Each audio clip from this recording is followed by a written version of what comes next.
Welcome to Journey to Queendom, the sacred space where survival ends and sovereignty begins. I'm your host, Marci J. Duncan, and this is where we lay down the cape of overachievement, code switching, and self doubt, and we pick up the crown of softness, wholeness, and authenticity. Hey, everybody, welcome back to Journey to Queendom. Woo! We have been on quite a journey. Well, I have been on quite a journey. I don't know what your journey looks like, but this has been amazing. And this morning, I was sitting in my devotion and kind of talking to God, and He was just encouraging me to be honest with Him with some of the things that I was feeling and that I was sad about. And so as I started to talk to him about some of the things that I was feeling and that I wasn't, too happy about, he just began to show me where I came from and the journey it has been from the beginning of this process, Journey to Queendom, until now. It started with a decision, and on the other side of it, not at the end, but on the other side of a year from starting this journey in my life, it has been a total transformation, a physical transformation, an inward transformation, all of the above. And I am so happy that I listened to God and put this journey out in the world. I've heard from some of you. Um, it has been enlightening and shocking just to see and hear how this journey has affected your own journeys. And also that you learned some things from me, through me. Um, that is just, it's been a gift. It really has been a gift. And today we celebrate our last episode. Yay! And I do say celebrate because I'm so excited to bring this part of the journey to a close. It is by no means over for me in my real life, but in terms of this leg of the journey, we have come to the last episode, episode 13. So if you have been with me since episode 1, as I put on my training wheels and kind of waddled my way through this thing, leave me a comment and let me know.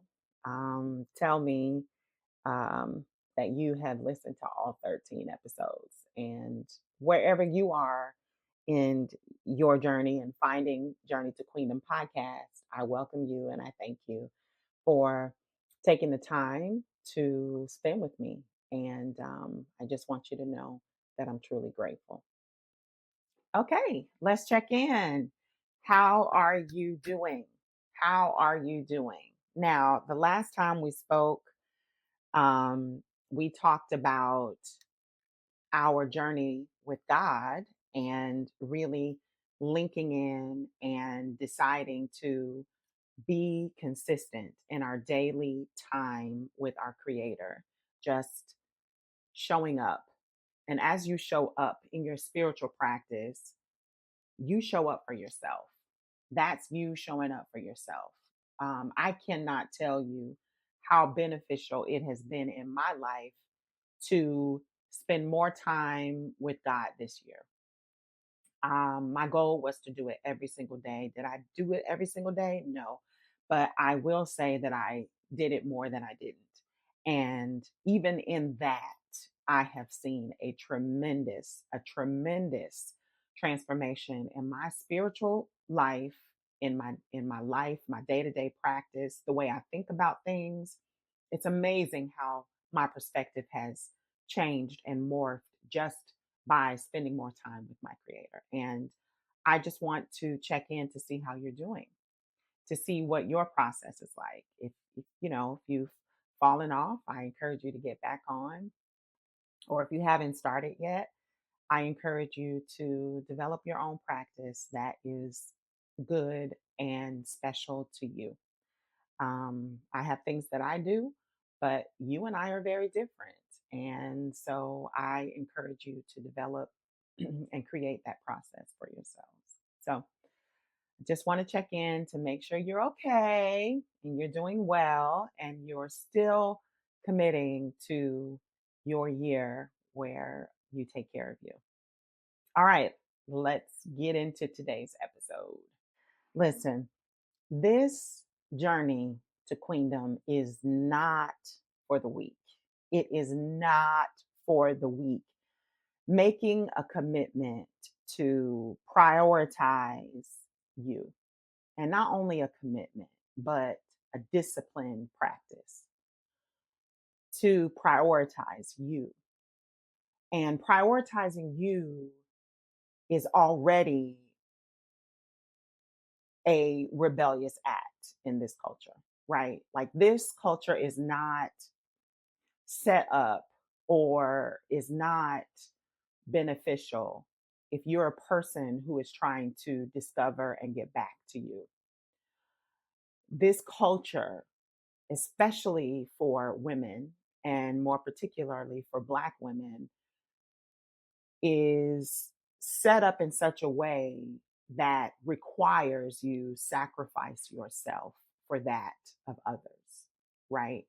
That you take on unnecessary responsibility, that you are always the best in the room, that you put your best foot forward because you have an incessant need to prove that you belong there, to prove that you matter, to prove that you deserve a shot, you deserve to be taken seriously. And this is the constant cycle that I found myself in day after day after day after day, year after year after year after year, from as long as I can remember. And that is the way that the culture praises you. It says to you, the more you do, the more you contribute, the more you sacrifice yourself, the better you are, the more selfless you are, the more beneficial you are to the work environment, to the community, to the church, to name the entity, right? And for a long time, those are the titles that I wore like a badge of honor. I mean, I was grasping to maintain those titles, to maintain those responsibilities that were thrust upon me by a culture who does not value who I am as a person and does not value me valuing myself. And so to be on this journey, to have a disciplined practice where I prioritize myself is almost anti culture. It's rebellious. It is anti American, if you will. And it was more of a fight than I had ever anticipated to engage in. And what I mean by that is, I did not expect so much friction as I tried to get back to myself, as I tried to get back to my authenticity, right? Because I believe that I came in this world with a natural sense of who I am, of authenticity. But as I grew and as I encountered different forms of traumatic experiences, it chipped and chipped and chipped away at the person that I was created to be, the person that I was born to be. And trying to get back to that person and discover that person in this 46-year-old iteration of it has been a struggle. But at every turn, at every step, there has also been a miraculous uncovering and excitement, inner peace, inner resolve that has met me at every single step. You know, struggling through this journey, the reactions from people that I did not anticipate. I did not anticipate that people would not like me standing up for myself. People would not like me saying what I really felt versus lying and appeasing them. People would not like me leading my life and prioritizing leading in love in my life. I had no idea how controversial making a commitment to lead in love in the workplace or in the world would be. How that would ruffle so many people's feathers. I just did not expect that. I didn't expect the guilt trips that people would take me on for wanting what I wanted or saying what I wanted or prioritizing the things that I want, right? I didn't realize the mind games people would play to try to manipulate me to accept their version of what they wanted for me or to accept the minimum, the bare minimum, right? The response that I got from some individuals of me waking up to myself was shocking. It was shocking. But I can't say that it was altogether surprising because there have been signs all along that certain people and certain entities and certain communities only thrived when I was sacrificing everything. They only benefited when I was there to serve them. And when the tide changed suddenly, abruptly, so it seemed to them, all of a sudden it wasn't okay. It was not okay. And those tests, those challenges started to really challenge me to dig my heels in or run away, right? All of a sudden, the disciplined practice that I had put in my life in order to discover my inner queendom, it posed a threat to other people and institutions and communities. And I had to decide. I had to decide if I was going to fall back, if I was going to choose them, if I was going to go back to self preservation, if I was going to go back to survival mode, if I was going to go back to isolation and hiding. And I'm not going to lie to you, it was pretty alluring to just fall back into those ways of life that I had become accustomed to around my trauma. And, being an active member, card carrying member of the survival mode gang, you know what I'm saying? It was very alluring to fall back, but I didn't. I didn't, you know? There was a moment, and this was just a few weeks ago, that I was saying to myself, you know what? I feel so good. I feel great. I'm going to stop. I'm going to stop. I'm going to fall back on my self-care. I'm going to fall back on my antidepressant. I'm going to just, fall back. I feel good and I don't think I no longer need these things in order to maintain. This work that I've put in, I feel like can support it and hold it up. And a couple days later, I started being bombarded with thoughts and darkness and um incredible, like, dark cloud, right? I like to describe it as like a dark tunnel, and you really can't control yourself falling, right? You're just you just fall, and you can't stop yourself from falling. It's almost like you're getting sucked in to this dark tunnel, and all you have the energy to do is to just submit to it.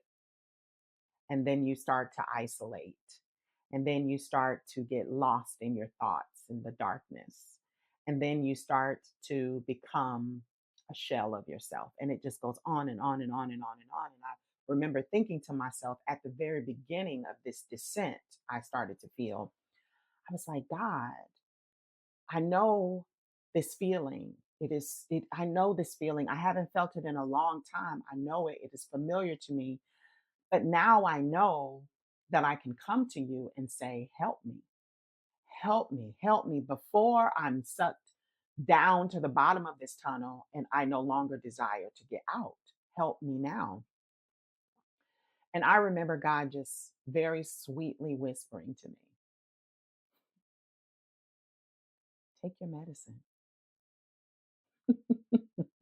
And then, now, listen, that may sound not very godly to you, but it was absolutely God helping me, taking care of me, and saying, Marci, we did not institute these practices, this very disciplined way of showing up for yourself, for you to abandon it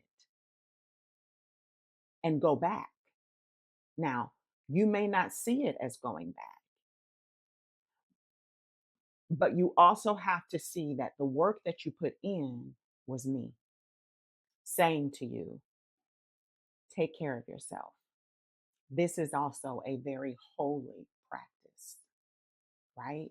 Because I can only use you the way in which I want to use you and desire to use you if you are continuing this journey forever and ever and ever. Amen. And honey, I got it. I got it. I got it. I got myself up. I took my medicine. I had a little chuckle and I went on about my day. And a couple of days later, I was back. I was back outside of that dark tunnel. It was very distant, and I could see it getting further and further away from me, and I was getting closer and closer to the light. And that's my point here. It does not matter what other people want for you if you are not familiar and in pursuit of what you want for you.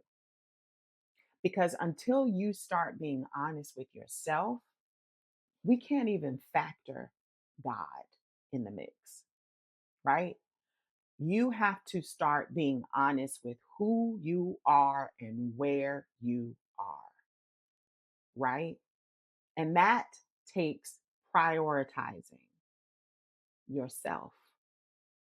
Prioritizing yourself is not a selfish act, it is a holy act. Why? Because it puts us in position to hear from God, right? After that moment where I was going down this tunnel, darkness, I got a voicemail um, from my son. And it was the icing on the cake. It really was the icing on the cake. And I'm going to tell you why. Let's listen to it together. Can we? All right.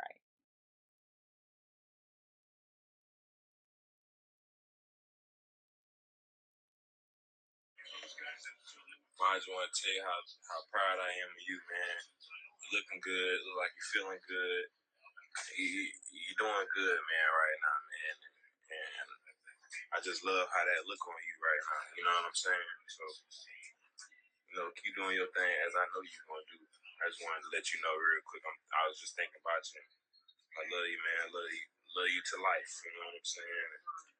I'm so proud of you. I know it probably sounds crazy for your son to be saying that he's proud of you, but I am, man. I'm so happy to call you my mama and show people like, yo, this my mama right here. Like, you know what I'm saying? You here, bro. I really appreciate you being in my life and doing everything that you do for me. Okay, I love you. Now, that, friends,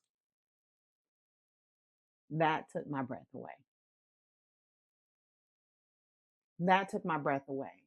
And he didn't know that I was debating going back down that dark tunnel, right? He was not aware of that. But you know who was aware? God was aware. And when I asked him for help, he sent me help via his voice with very simple instruction. And he also sent me a bonus through the voice of my sweet son. And to hear those words from him, it really let me know that when I prioritize myself, the people in my community who are really in my community, they benefit. They benefit. And not only that, but me showing up in the world in my authenticity and in good care for myself directly affects my children in a way that I did not even imagine. And the adverse is true. Me not showing up for myself, allowing the dark cloud to completely envelop me and take me down this road of isolation and torture and survival, it absolutely affects my children. And here I am thinking, nobody knows. Nobody knows. But it is apparent. It is apparent. It is absolutely clear that I am struggling, that I am grasping at straws, that I am suffering, that I am depressed, that I am anxious, that I am tortured. It absolutely is showing, right?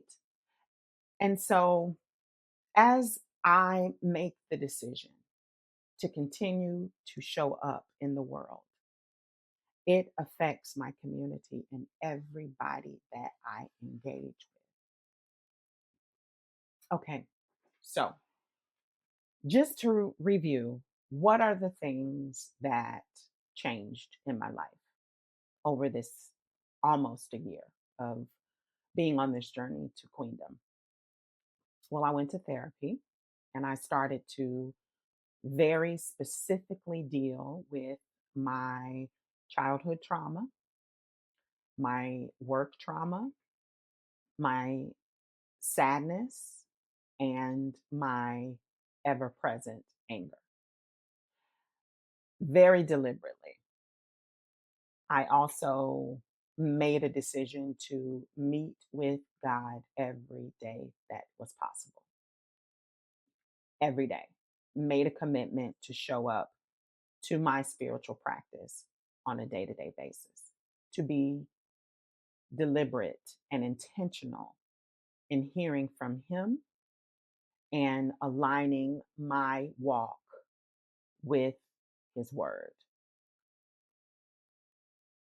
I broke up with survival mode. I was determined to learn about it, to research it, to learn about it, and to identify the places in my life where it was in full survival mode, where I was in full survival mode.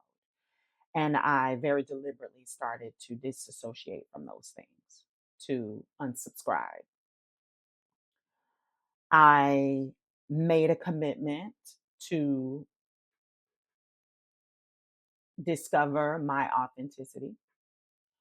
And what that meant for me was things like code switching,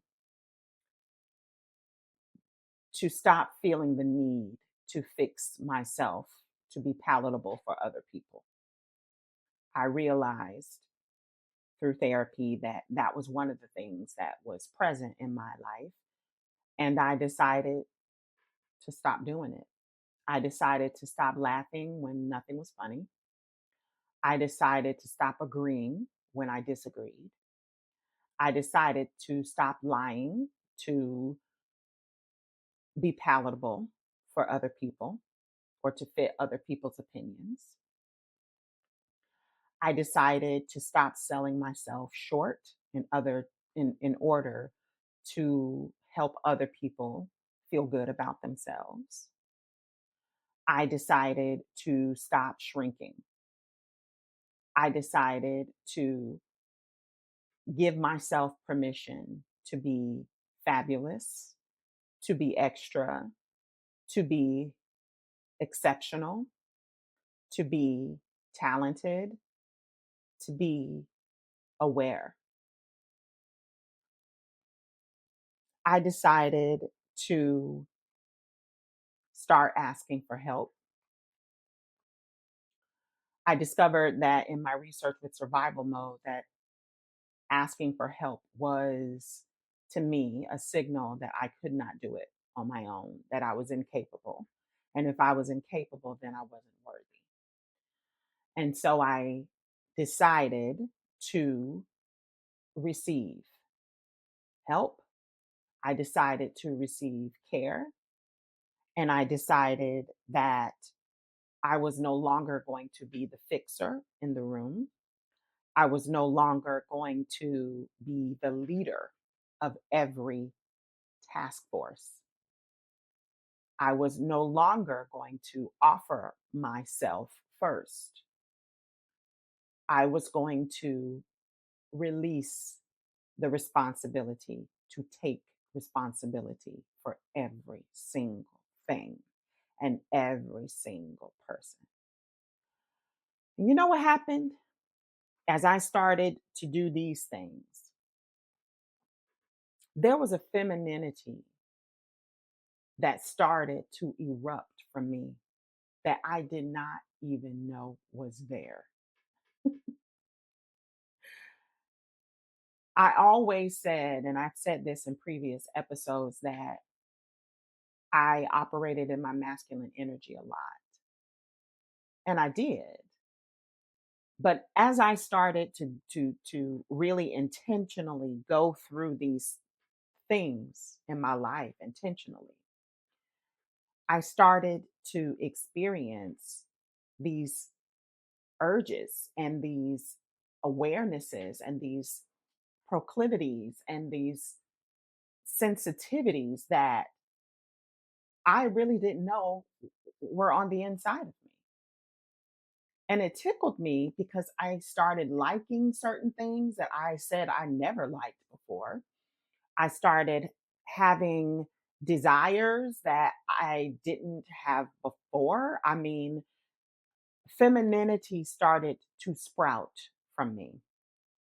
Also, rest became a priority for me, which was very different because rest for me was laden with guilt, right? Like if I were to lay down or if I said I needed to take a nap or if I was tired or anything like that, I would take myself through all of this guilt, right? Inside of my mind, I would just be like, you need to do this, you need to do that, you need to do this, you need to do that. And the constant feeling the need to go, go, go, go, go, go, go, do, it was constant. And now I'm having this urge to just do nothing, which in and of itself was miraculous. I started telling the truth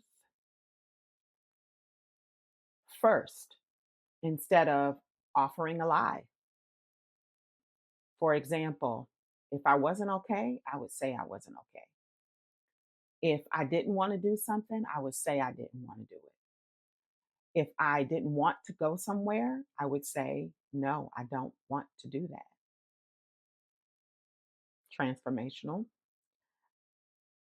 Also, what happened to me is I started to have a confidence in who I was in Christ, confidence in the love He has for me, really allowing myself to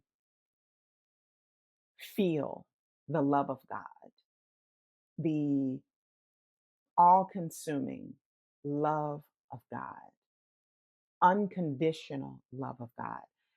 And I just started being very present of that love, very aware of that love. And it ran from the top of my head to the bottom of my feet.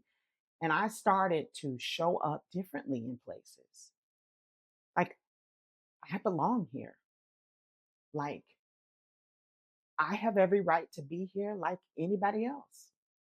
Like, I don't need to explain myself because I'm enough, right? These feelings and these thoughts and these awarenesses just started to sprout from me, y'all. And it, not in its final form, not in its perfect form, not in its um, unwavering form, but the very presence of these things that I have not experienced in my life ever was phenomenal to me. I mean, I'm not going to say that I'm never ever going to have self doubt again.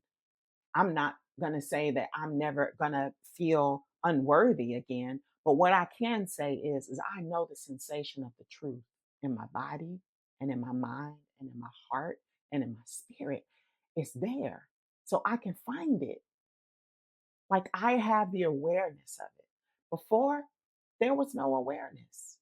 There was no reaching toward it because I could not find it. If it were in front of my face, I couldn't find it. I started to make room for care. I started to allow care, which, if you know me, that was not a thing. Nobody knew when I was suffering. Nobody knew when I was hurting. Nobody knew when I was ashamed or guilty or scared. Those are things that I handled on my own in the privacy of my own corner. And now I desired to be cared for, to be loved, to be adored, outwardly expressed of this thing, out and outwardly expression of this thing, where before I didn't receive it. I released the sense of ultimate responsibility. I now had a desire for closeness, which is crazy. You know, there's this thing that's happening in me that I desire to be close in proximity and emotionally and intimately. It is mind blowing. Okay, let me get through this list because I can preach on every single one of these things. Trust and believe. Another thing that started to happen to me was my creativity has just been on a million. I didn't even realize how blocked I was, how blocked my creativity was with all of this muck and grime and dirt and crap from my past. I didn't even realize how blocked creatively I was. And now it seems as though creativity flows from me freely. It just flows from me freely. I also realized that my channel and my frequency to hear God's voice is sharper. I realized that He's always been speaking. It's just that my ears were not attuned to hear. And my ears are a little bit more attuned to hear Him because I want to, the desire to hear Him, to know what He's saying and what He desires for me to do. Also, I no longer desire to delay joy. If I want something, I'm going to get it now. If I want to experience something, I'm booking it now. If I want to take a walk in the rain, I'm going to take a walk in the rain. Delayed joy is no longer a desire of mine, which I didn't even know that was before. I just was saying no to myself so much, and now I can say yes.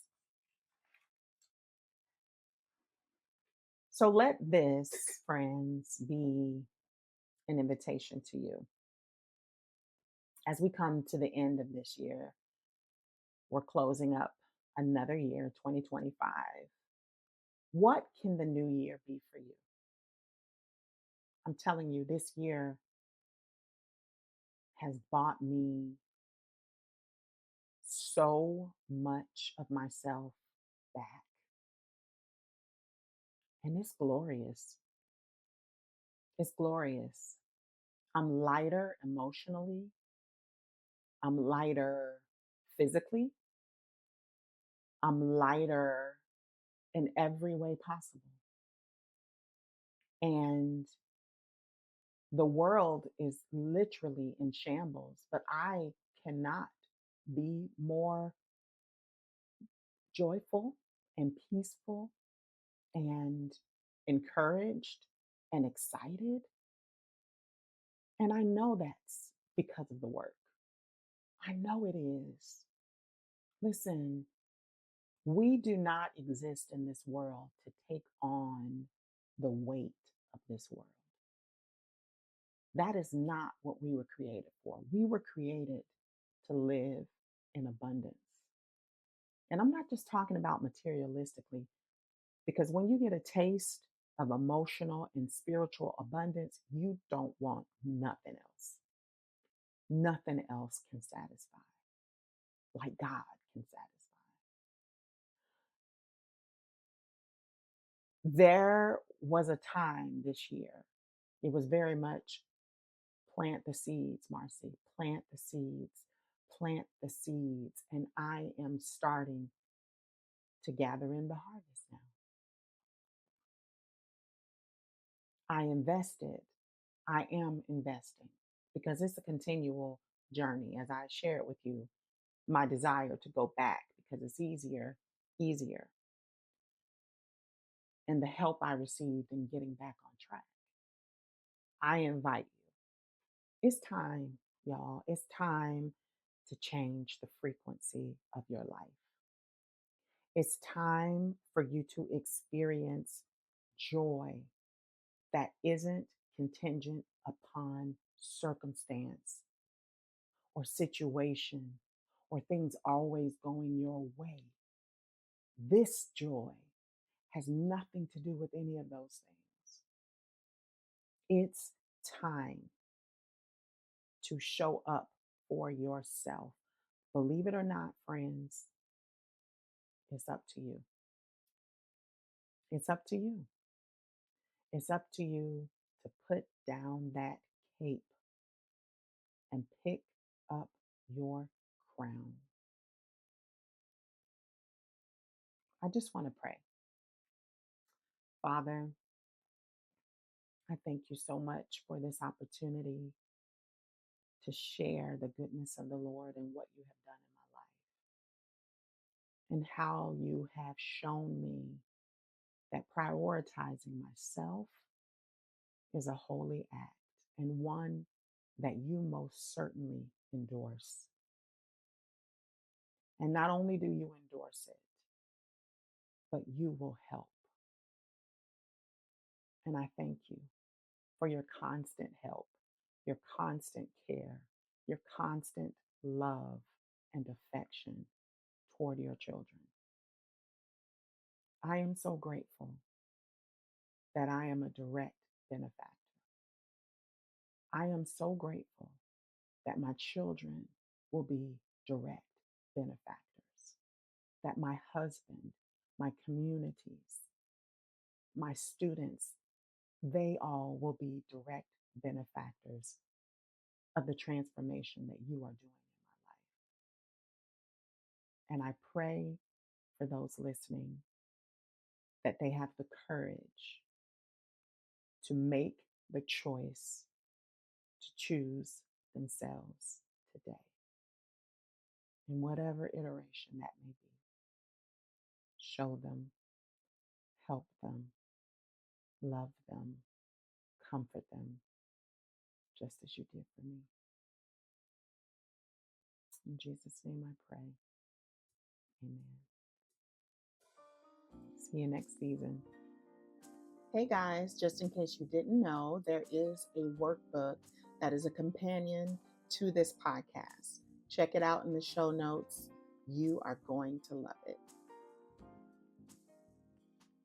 Thank you for walking this stretch of the journey with me. If something in today's episode stirred your spirit, share this episode with a sister. Leave a review or connect with me on social media. Remember, your softness is sacred. Your healing is your birthright. And your queendom, it's already within you. Until next time, keep rising and claim your inheritance.